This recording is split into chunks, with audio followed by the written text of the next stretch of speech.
G'day everyone, I'm Tim Thompson. Today we're going to have a look at setting up an electric bungee gate using a $28 kit from the hardware store or a $5 handle and a bit of spare orange tape. The good thing about these bungee kits is that the kit is actually resealable, and when you're finished using it you can pack it back up and put it in the bag. I've chosen to get the smaller kit. With the smaller bungee cord you can get larger ones for larger applications. It comes with a couple of little eggs to show the animals and livestock that there is something there, which is I think is a great idea. I'll show you how to get around not having that with the other kit. It comes with an end adapter here, and it comes with a pre-mounted, ready to go fence adapter here. So let's get started. So the paddock I want to fence in today is generally used as a Jenny Craig paddock, so it's part of a much larger area, and I want to be able to put up a temporary fence without having to worry about expensive gates and all that sort of thing. Plus it's a lot more flexible to have a bungee cord gate. So setting up our fence, we've got the outside barrier fence which actually carries an electric charge. So we'll throw our fence out. That's onto the charged side. We're going to start working on the uncharged side, and the first thing we're going to do is attach our fence right to this post here. Now I could attach this with two 50mm staples driven in all the way, like that.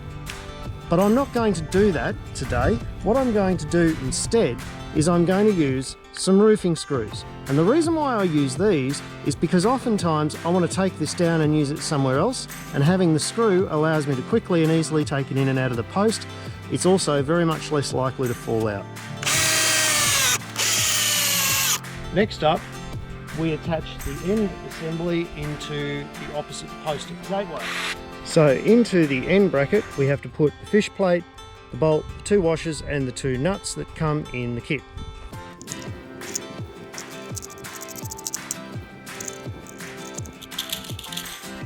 Now we have to attach this to the electric fence, and that's going to carry our charge for us.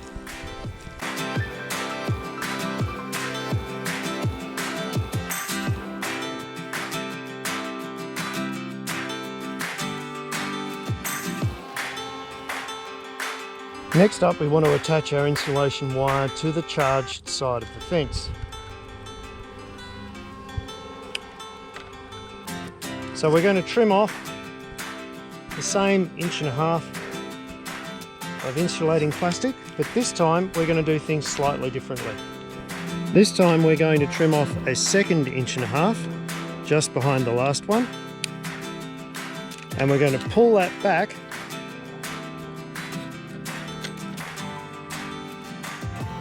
making a little twitching handle. That then gets bent around our charged tape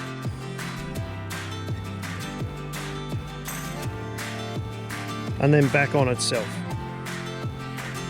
Now when I attach my gate to the fish plate, I connect the charge and the gate is now live.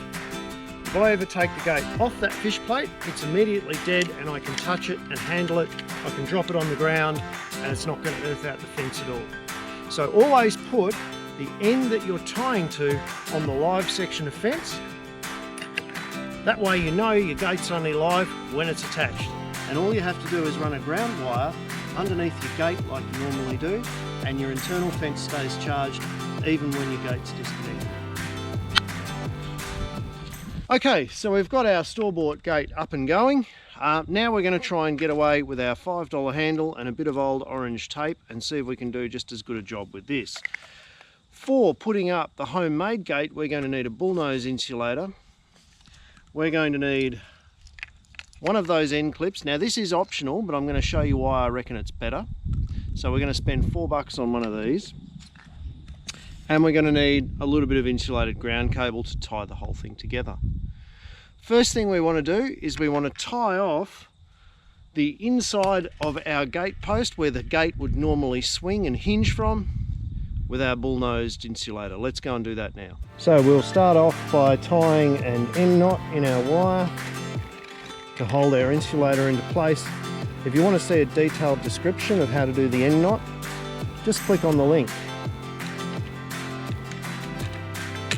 Once we've done the end knot, now we have to tie on our bullnose insulator. Now you've got a set of holes here and a set of holes here that are sort of diagonally opposite each other. What we want to do is we want to come along into the hole as far away as possible. And if you want to see how to do this knot in great detail, click on the link, How to Tie Off an Electric Fence.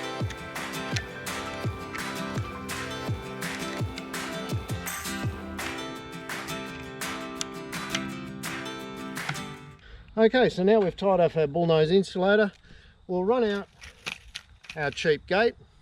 We'll just secure it through the insulator at the moment loosely, and now we're going to go and work on the other end. So now we're going to screw in the end clip on the other side of the gate.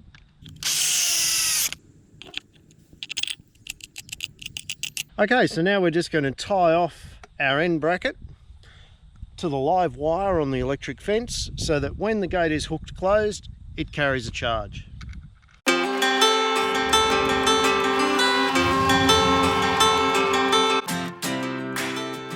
Done.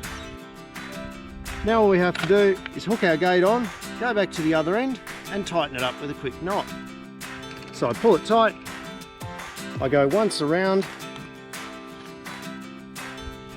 back through the bullnose insulator, pulling that nice and tight, finish it off with 1 or 2 knots, and then with the rest of the slack I'll just tie a couple of knots off here so that it doesn't get anywhere. Don't leave any dags here lying around. It's amazing how animals can catch themselves on just about anything. And there you have your tightened up, homemade, cheap electric gate. A lot of people will say that you can just hook on to the electric fence like that. But as you can see, it makes an awkward angle. It's another complication and it places unnecessary strain on your fence. For $4 or $5, finish your fence off properly and use those brackets, I reckon. I hope you had a shockingly good time with this video. I look forward to seeing you around next time. Don't forget, hit the little red button down there and subscribe to the videos. I come out with a new one most weeks and I have a lot of fun doing them. I hope you enjoy watching. See you later, folks.